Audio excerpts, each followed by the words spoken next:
welcome to Access Your Leadership, where we share inspiring career stories and talk about ways you can level up your own leadership potential. I'm your host and coach, Akeem Lakhdar, and today I'm here with Doug Barra. Doug is an author, presenter, business coach, and owner at ActionCOACH Business Success. Doug, so happy to have you here, my friend. Thank you. Thank you for having me. Appreciate it. Looking forward to this conversation. And before we get into it, I'd love to ask you, what is a leadership win of self or of others that you want to share today? Absolutely. I would say that the biggest leadership win for me recently is purchasing my own franchise and going out on my own as ActionCOACH Business Success. I've been part of the ActionCOACH community for 18 years under a different firm. And as of a couple of days ago, I purchased my own firm and am now out by myself, which is a big leadership win for me because it really is the next step in my journey. Yeah, I feel that. And you and I have had some conversations around this, and I'm so excited for you. That is a huge win. That's very exciting. I know you have a great reputation in the ActionCOACH community, and beyond. But this next step into owning your own franchise of that is exciting. And we'll get into, how exciting it is and the moments maybe that weren't as exciting, but I think that's a great win. Thank you for sharing that. So Yeah. as we think about, we know where you are today, and I mean, within days, having just made this official, what is Doug's journey? What is Doug's story? Like, where are you from, and how did you get to where you are today? So, I mean, it's kind of a long story. Go for it. Getting up there in age a little bit, but I've been in business coaching now for 18, going on 19 years. And before that, I was a software engineer. So I have a 25-year career in software engineering. Some of that was as an independent, and some of that with my own business. Some of that was as a member of corporate. I was never good in corporate. I don't like being told what to do. So I'm a bit of a rebel, which most good entrepreneurs are, right? I think, having worked with entrepreneurs for 18 years now, most entrepreneurs don't like being told what to do. They don't really like the authority. That's why for me, I don't tell people what to do. But anyway, getting back to the story, the ActionCOACH story kind of began. I was working for corporate, as I said, not particularly happy in corporate, but doing pretty well. Had worked with them for about 7 years in corporate in various ways, at one point as a contractor, then as an employee. And as an employee, I had survived 5 layoffs. And in the 5th layoff, I got moved to a new division. So whereas during the other 5 layoffs, I kept moving up the ladder, at that last one, I moved to the bottom of the ladder.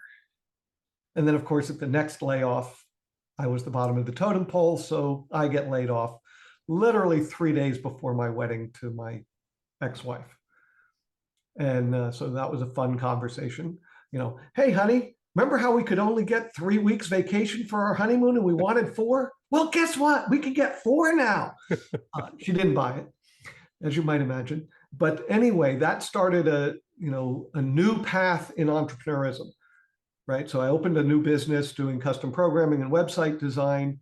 Quite frankly, that business failed, but I had a really nice golden handshake from corporate, which is about the only nice thing I ever got out of corporate was, a year's salary in one big chunk.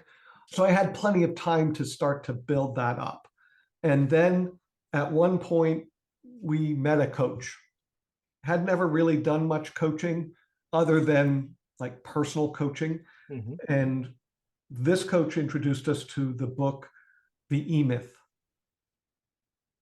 And my wife at the time and I read the E-Myth, and we kind of looked at each other and said, unless we implement this stuff, I don't want to push that boulder up a hill any longer.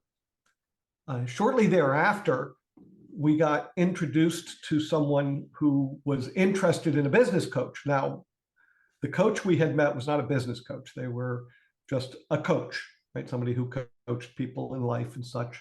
And they were like, well, you should read this book. I just read it recently and it'll help you. And but this person was looking for a new business coach. They were unhappy with their business coach and they were looking for a new one. And they thought that we should be, well, my ex should be the coach. And we were like, we don't know anything about business coaching. But rather than throw the baby out with the bathwater, we said, well, let us do some research, pray on it, and make a decision. And in that research, we found ActionCOACH, fell in love with the franchise, with their vision, with their mission.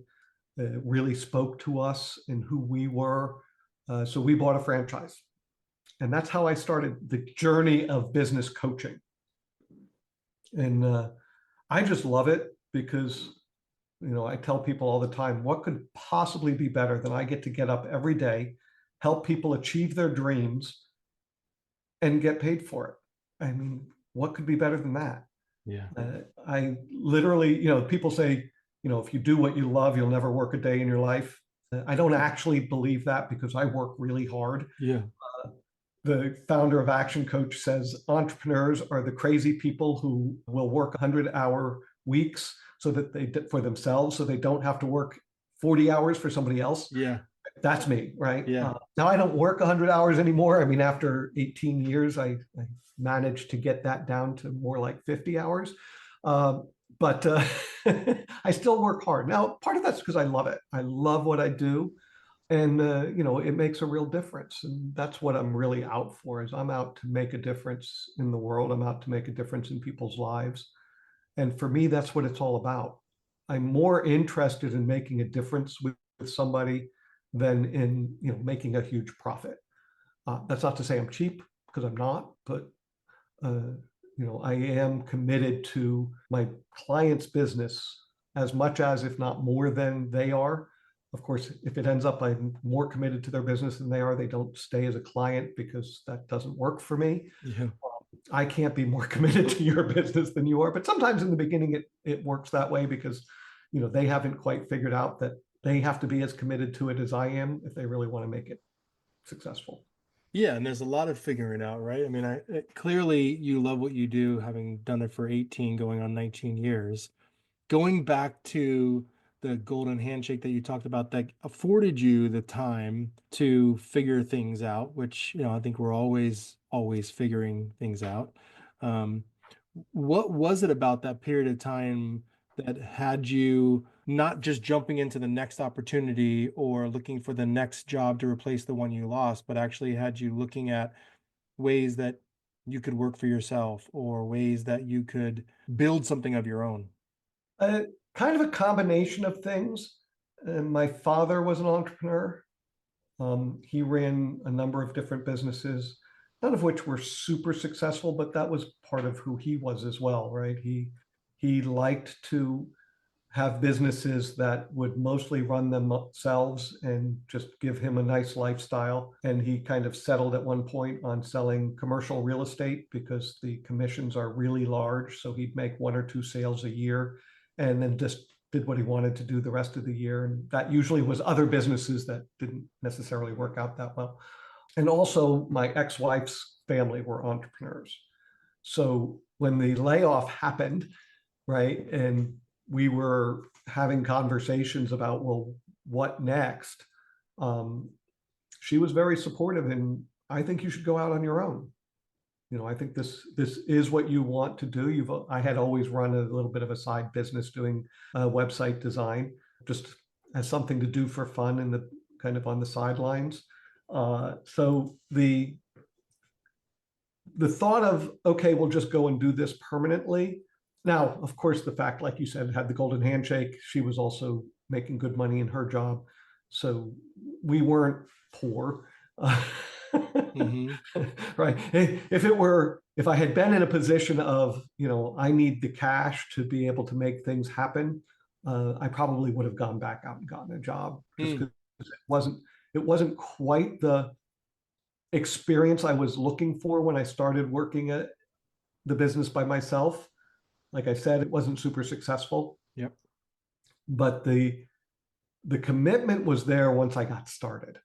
Mm-hmm. And I think that's true for a lot of people. It might be kind of in the beginning, but then once the commitment is made, at least for me, once a commitment's made, that's it. That's where I'm going, and I will move everything. Um, Yeah. Well, uh, and that's why I had the question, because when you were talking about some of the clients that you're working with and have worked with over the years, where you're feeling more committed at times, at least early on, than they might be, that commitment piece is big. I mean, and it can be business, it can be your own health and fitness, it can be, name it. But that mhm, commitment piece, and when I hear you say commitment, I also hear connection, right? I mean, that's that connection to what you do. And it's hard to create that commitment for something if you don't feel connected to it. It's the sort of Simon Sinek start with why idea. Like, why is this important to you? Are you exactly. connected to this? So, money aside, because yes, the financial situation gave you some comfort and some backup at that time, but I imagine that even with the finances, not as much of a concern, there were still things that came up as you were embarking on this. How did you meet those? What were those things that came up for you along the way? Um, well, one of the things that has always been there for me is I'm a problem solver, right? And it's what's actually made me successful in almost everything I've ever done, right? If there's a problem, I'm looking for a solution. I may not always find the best solution to begin with. And I get that from my dad. My dad was a problem solver. Now, my dad always saw well, he probably didn't always see it first because, what we see from the outside isn't necessarily what happens on the inside, Sure. right? But we would always be like, when we were working together, we would always be looking at a problem and I'd come up with a solution and he'd look at me and go, but couldn't we do this? And his solution was like one step and mine was like 100 steps. It was like, yeah, that would probably work better, wouldn't it? Right now, he may have had the 100 steps before. I don't know. Sure. He hadn't like given that to me. He just came up with the really easy solution in the end. But when I'm looking to solve a problem, I get so caught up in it that time just goes away. You know how they talk about, like, athletes, Mm, right? When they're in the zone, yeah, that flow they lose state. all track of time.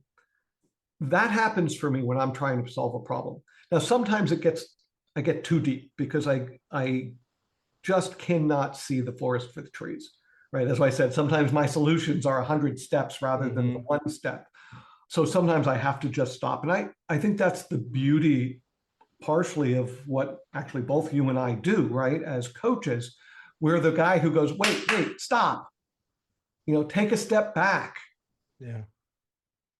you know, look at it from a different angle. Or here's what I see because I'm looking at it from a different angle, right? And then all of a sudden you go, oh, God, yeah, you're right.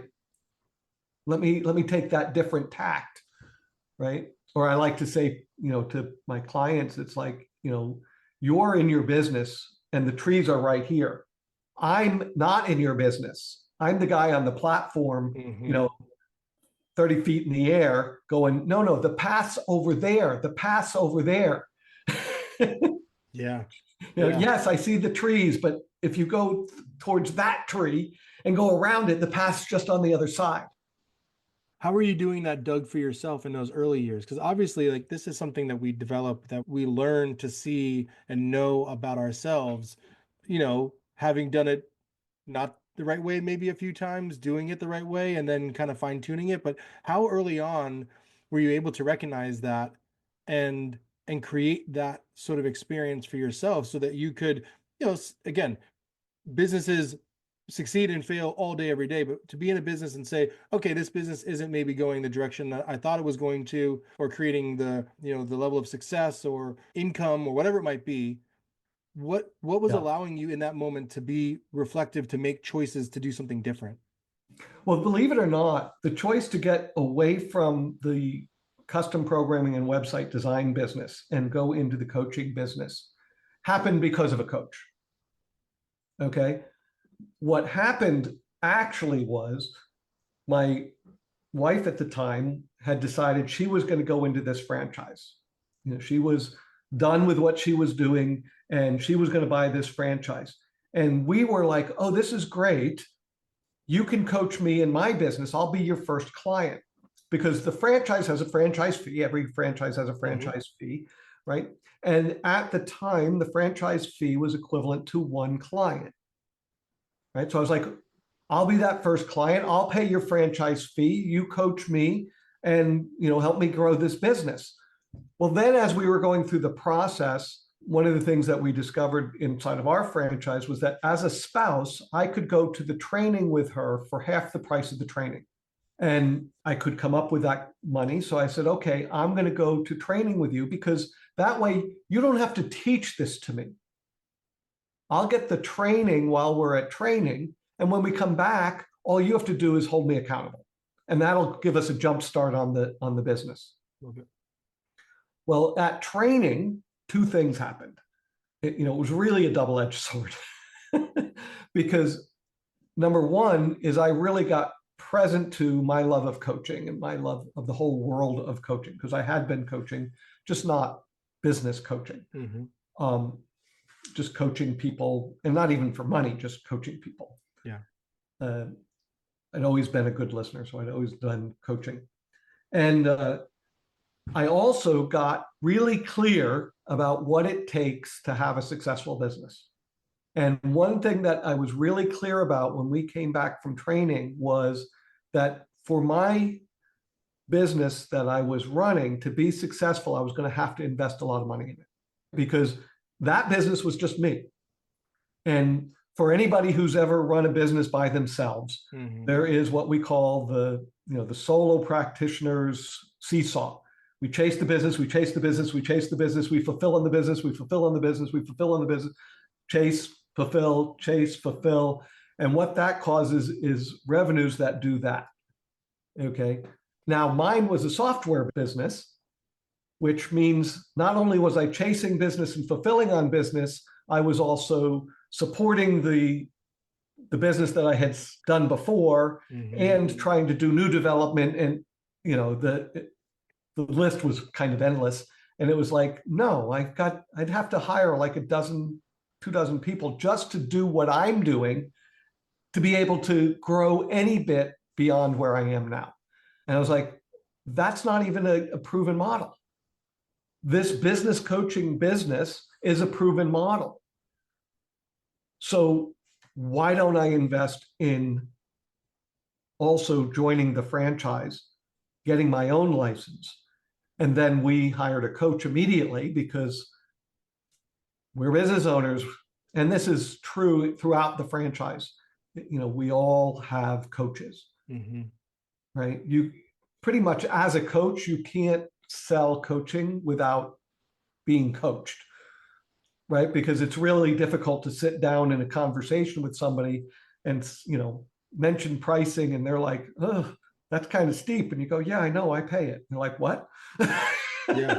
I said, well, I pay it for myself, because I'm a business owner just like you. And just like you, I need that person who's, at the 30-foot view or at the 3,000-foot view, saying, no, the path's over there, Mhm. right? Go around that tree. That's the one that's going to give you the gold. I can't see the forest for the trees for myself in my own business. Absolutely. No, it's you can only take your clients as far as, you've taken yourself. And then there's a lot of that needing to experience coaching to then effectively coach others. I love that.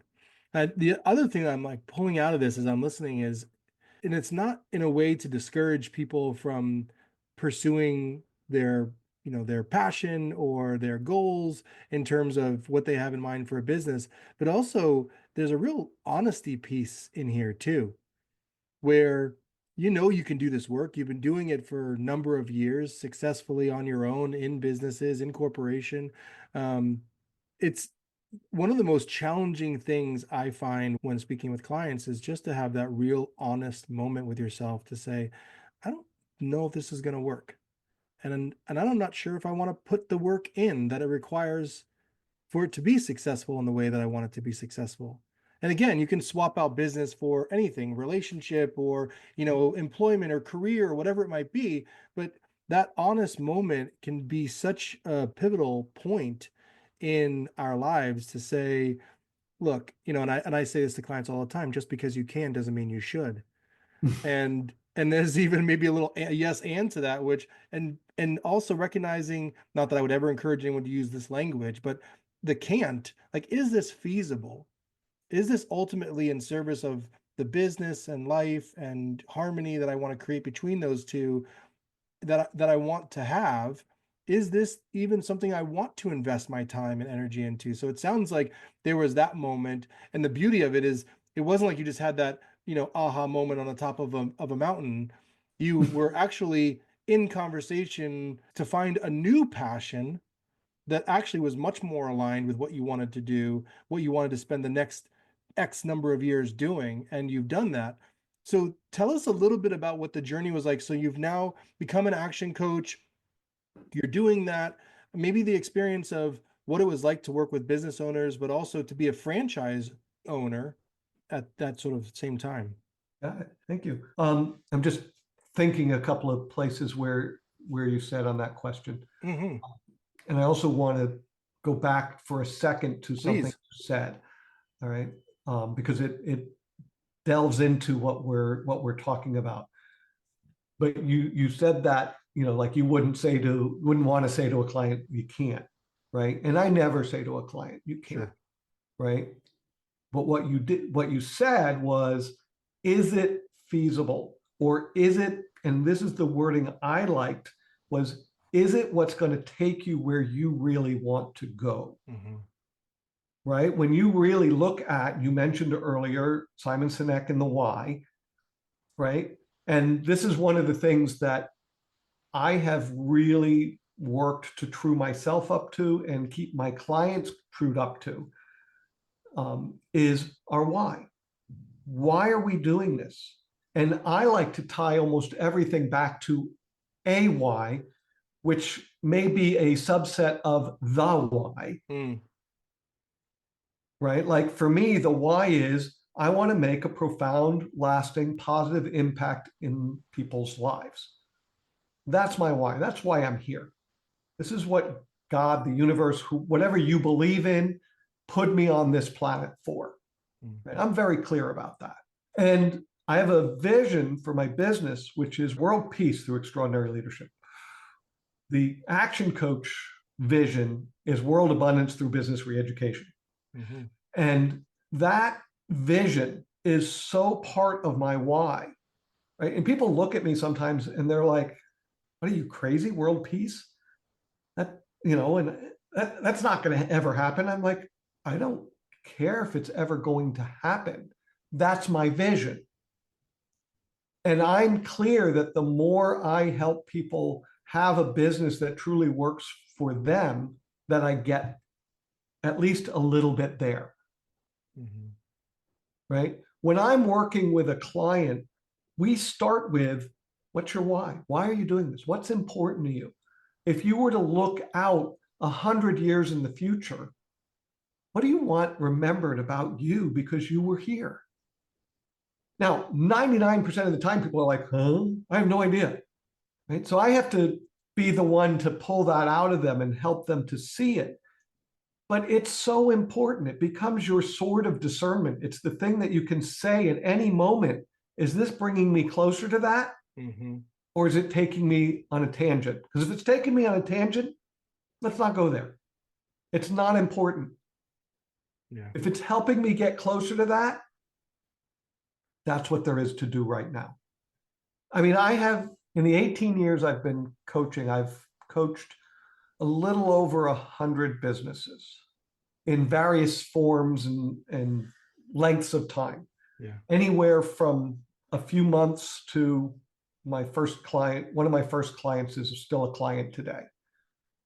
Right now, you might be like, my God, what would you be doing with somebody for 18 years? Well, for 18 years, we've been meeting every week and I help them see the forest for the trees. And sometimes I have to go, hey, remember when we used to do this and you used to do that? Because, they forget, Hmm. right? They forget about the time that, they couldn't imagine not being in the business for more than a day or two. Right? As a matter of fact, when we started, it was two brothers. And when we first started, the older brother had just met the woman he wanted to marry and didn't want to even propose to her because he couldn't imagine taking a honeymoon. And he heard me say, if you can't call into your office tomorrow and tell the person that answers the phone that you're going to take a vacation for the next 3 months and know that not only will the business survive, it will thrive while you're gone, then you should come and talk to me. So he came and talked to me. And we spent the next 3 months preparing his business for him to leave on his honeymoon. Now 18 years later, they're both married. He has 3 kids, I think 3 or 4 kids. And, it's a completely different world. And sometimes I have to go, do you remember when you couldn't even imagine, taking some time off? Right now, you're only in the office 2 days a week. It is a different world. Right. But they still run into things that they're like, man, we don't know what to do. And it's like, okay, well, let's talk about it. Yeah. Let's look at the options. Let's look at what's going to take you where you want to go. And that changes over time. I mean, these guys, we've done this work of looking where they want to go, dozens of times, and it changes over time. Sometimes it's the same for a while, and then we start to get closer to it. And then they're like, well, wait a minute. Now we're getting close to that. We want this, this, this, and this, right? That's normal. That's human being. That's the way we are. We're always looking to grow. I certainly am. So thinking about that, Doug, what was it like? What's different from when you started in Action Coach to where you are now? What are the examples in, whatever comes to mind of, wow, do you remember when I used to do it like this and what I learned and what I'm doing now? Yeah. In the beginning, it was, and this is one of the beauties of franchises, right? When you buy a franchise, you're buying a system. When I bought the franchise with Action Coach, I was buying a system for growing businesses. So in the beginning, my coach used to say, you only have to be this far ahead of them. If you don't know the answer, simply say, I don't know the answer to that, but I will find out and I'll get back to you. And for quite a few years, that's what I did, or if I wanted to do a presentation, I would watch the presentation being done by someone else and then do what they did. Right now, 18 years later, people are watching the presentations that I do and do what I did. Right. Or, a lot of times, and there's still times when something will come up and I'll be like, I don't have an answer for that, but let me go find out and I'll get back to you. Or the other way is, well, why don't you go and do some research and get back to me and we'll compare notes. Right. That's a little bit more of what I'll do today is I'll say, okay, we're not sure. Let's both go and do some research. And on our next call, let's discuss what we both found.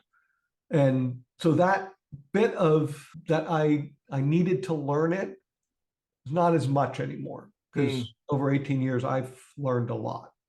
Yeah. And,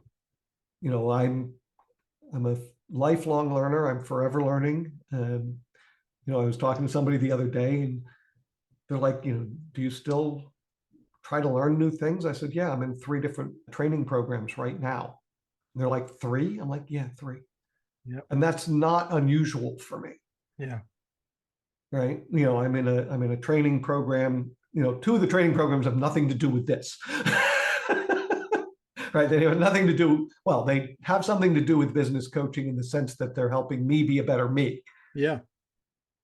Right. And then the third one is an actual business coaching program that I'm doing. Right. So I'm constantly looking at ways to improve who I am so that I can take things to the next level, so that I can teach my business owners how to take things to the next level. My job isn't necessarily teaching, but nobody can support a business that is bigger than what they can support. So you have to grow you if you want to grow your business. Absolutely. And this is one of the first things I teach my clients is If you want to grow your business, you have to grow you, Hmm. right? Because the business is never going to grow bigger than what you can support. Absolutely. Now, even if it's okay, I'm going to take on, learn how to take on partners, because you have to learn how to take on partners, Yep. Yep. right? Because, it's like a marriage. If you can't coexist and you don't have the right structures in place to say, this is my world and this is your world, then there's going to be conflict. And then, if there's conflict, that's going to impact the ability for the business to grow. Yeah. One of the things you touched on, which I think comes up for a lot of people, and I know the intention and sort of the sentiment behind it was this: early on, you were in many ways, I think as a lot of us do, replicating what you saw others doing, so that, this is a proven model, this is a successful approach. I'm going to adopt that. And of course, the question I have is, how did you infuse, sort of the Doug Barra touch to it that had it still be unique for you and not necessarily an exact duplication of what someone else is doing? And I just to give some context, I'm thinking about clients that I talk to from a leadership perspective who have seen a leader do something a certain way and it was effective, whether it was quote unquote right or wrong. And they said, well, that's the way I'm going to do it. I'm going to do it like that. And then they find along the way that they were very much out of alignment, or it was incongruent to the way that they want to lead. And they've been replicating it this way for so long. And then when we have the conversation, they realize, oh, I see that incongruency now. Let's break free of that and actually start to create a version of that of my own. How did you keep yourself a piece of what you were doing, even though there was a little bit of needing to, sort of replicate and emulate what was being done out there? Yeah. And it's a great question, because it's very difficult sometimes for people to do that. And I've found myself doing that, more recently, even when I tried to go into new places, right? For me in the business, one of the things that I had learned before I even started this program, because I had gone through some leadership training programs, learning how to lead and to do presentations from the front of the room, was to, even if I'm copying what somebody else did, to do it in my own voice. Right now, the really interesting thing is when I first started, I used all of our founder Brad Sugar's stories, and I would just tell his stories, Mm-hmm. but I would tell them in my voice. Mm. And then as I got more of my own stories, I would replace his stories with my stories. So that kept it me rather than somebody else. But then I also, at one point, I started going into doing more like marketing videos. And, I was doing this online training for marketing videos, and they're like, oh, you have to be really hyped up and it's got to be like, oh, super exciting. And I tried to just do that, but that's not me. You know, I am not the super excited, jumping up and down and being crazy. I'm more low key. So I had to find for myself a way of doing that in a more low key way, but keep the excitement, keep the interest, keep the intrigue. And that's literally one of the training programs I'm doing right now, which is learning to use my voice and the tone of my voice to be able to have things be more interesting, because it's not a monotone, just talking the same volume, same tone all the time. There's a little bit of a song to it, a little bit of Mm-hmm. the tone going up and down, so that I'm not just, like I said, talking in a monotone voice and then it never changes and the pace is always the same. And that's kind of how I was at one time. Mm. Right? I would just talk and I wouldn't be expressing inside of my talking. So now I'm learning to put the expressing inside of my talking without being over the top, like weird excited, because that's not me. Mm-hmm. Right? And then people would see me later on and go, oh, you're a lot calmer than that guy that I saw in that video, Yeah. right? And it's like, yeah, that's not really me. Yeah. Well, that's not really me piece.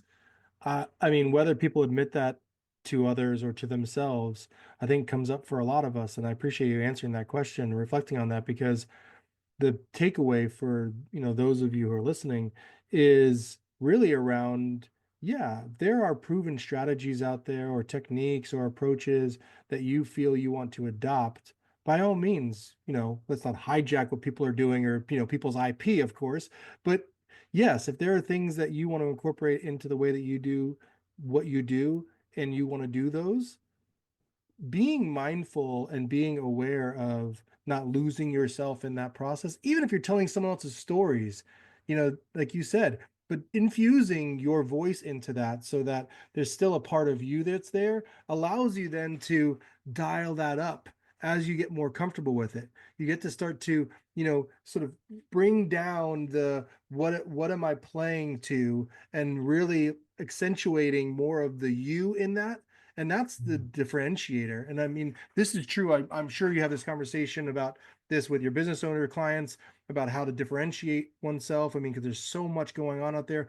But even from a leadership perspective, look, if you want to set yourself apart, stop trying to be, you know, leader X or leader Y. Just lead in the way that's aligned most with who you are. And that is something you'll be able to do a lot more consistently. It's sustainable. It's not going to be as exhausting, but also it's something that you can then always like focus on developing. And I love the fact that you're seeing this as an opportunity to even get more training where, yes, this is the way I talk, but why do I talk that way? Can I talk a different way? Can I present information with a different tone or pitch? And I've done some work with Stuart Pearce, who's out of the UK and does all of that voice work with high political leaders and celebrities. And he talks about the signature note, which I really love, as he starts to talk about finding your own signature note and where that actually is in your diaphragm and speaking from that place. It's so much more heartfelt, it's so Mhm. much more genuine and authentic. And that's just one facet of what goes into kind of the John C. Maxwell quote that you've seen me use before: knowing yourself to grow yourself. You got to know yourself to grow yourself. Yeah. And through this conversation, it's been really helpful because it's given me insight, more insight than I've even had before in our conversations, as to how much time, energy, money you've invested in growing yourself so you could grow your business over these 18, 19 years, but then also do that for the clients you work with.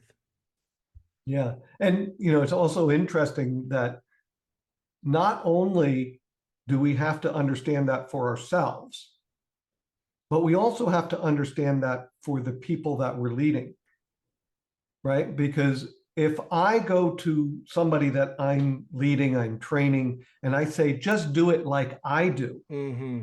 that isn't going to work.